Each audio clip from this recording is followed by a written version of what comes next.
সাধারণ সর্দি-কাশিতে সাহায্য করার জন্য ঘরোয়া প্রতিকার, যার মধ্যে রয়েছে: ১. প্রচুর পরিমাণে তরল পান করুন, যেমন জল, রস, মধুর সাথে উষ্ণ লেবু জল।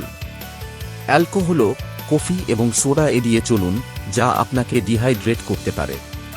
২. উষ্ণ তরল ফ্রেশ প্রবাহ বাড়িয়ে ঠাসাঠাসিতে সাহায্য করতে পারে। মুরগির স্যুপ, চা বা উষ্ণ আপেলের রস ব্যবহার করে দেখুন। ৩. বাতাসে আর্দ্রতা যোগ করতে একটি কুল মিস্ট ভ্যাপোরাইজার বা হিউমিডিফায়ার ব্যবহার করুন। ৪. লবণ পানি দিয়ে গার্গল করলে উপকার পাওয়া যায়। ৫. মধু প্রাপ্তবয়স্কদের এবং ১ বছরের বেশি বয়সী শিশুদের কাশিতে সাহায্য করতে পারে। ৬. স্যালাইন অনুনাসিক ড্রপ বা স্প্রে সাহায্য করতে পারে। ৭. ছোট বাচ্চাদের জন্য আপনি একটি সাকশন বাল্ব ব্যবহার করতে পারেন।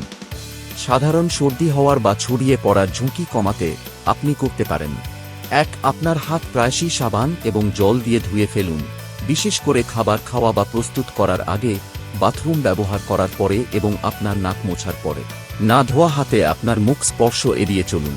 ২. কাশি ও হাঁচির সময় মুখ ও নাক ঢেকে রাখুন। ৩. নিয়মিতভাবে বস্তু এবং পৃষ্ঠতল জীবাণুমুক্ত করুন। ৪. আপনি অসুস্থ হলে বাড়িতে থাকুন, পর্যাপ্ত ঘুম পান, স্বাস্থ্যকর খাবার খান এবং ব্যায়াম করুন।